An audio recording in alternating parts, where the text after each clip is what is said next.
Dumating na si Dennis Schroeder sa Golden State Warriors at eto ang dapat mong malaman. Pero bago yan, eto muna. Nag-effort ang NBA na baguhin kahit papano ang format ng NBA All-Star sa taong ito para mag-spark ng excitement sa mga fans at tumaas man lang yung kanilang views. Yan mismo ang ating pinag-usapan at ibinalita sa ating nakaraang video. Subalit, si Kevin Durant na mismo ang kauna-unahang nag-criticize ng panibagong All-Star format na ito. Ayon kay KD, I hate it. Hindi nagustuhan ni Kevin Durant ang format na ito. Para sa kanya ay dapat bumalik na lamang daw sa traditional na All-Star game. Ang Eastern Conference at Western Conference, just play a game. Wala nang cheche-boreche, laro lang. Subalit alam natin na malabong mangyari yan sapagkat hindi na nga talaga gumaganda ang views ng NBA.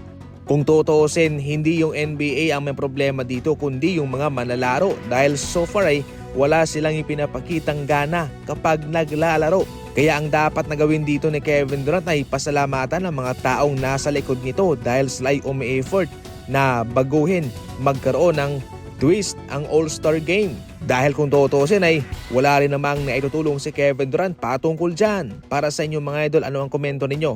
Mag-comment lang. Samantala, excited na si Dennis Schroeder sa kanyang bagong team at siya'y masaya ngayon. Dumating siya kanina at pagkatapos nun ay nag-shooting kaagad siya at hindi siya nagmimintis. Ayon kay Dennis Schroeder, I love San Francisco from the start. Was always great being here, playing here, seeing the fan base. Just really happy to be a part of this organization. Masaya si Dennis Schroeder dahil ngayon finally parte na siya ng organisasyon ng Golden State.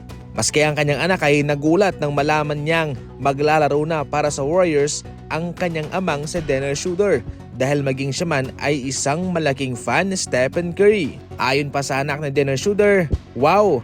At least ngayon, malakas na team na raw ang sinamahan ng kanyang ama. Dagdag pa ni Dennis Schroeder, every time na siya'y pumapasok sa NBA app at kanyang nakikita ang mga plays at mga highlights ng Golden State Warriors ay nai-excite siya dahil parang video game maglaro si Stephen Curry. Masaya siya at nag-e-enjoy. Mahirap na kalaban sa Dennis Schroeder pero ngayon kitang-kita naman talaga na maging siya man ay humahanga rin sa Golden State at maging kay Stephen Curry.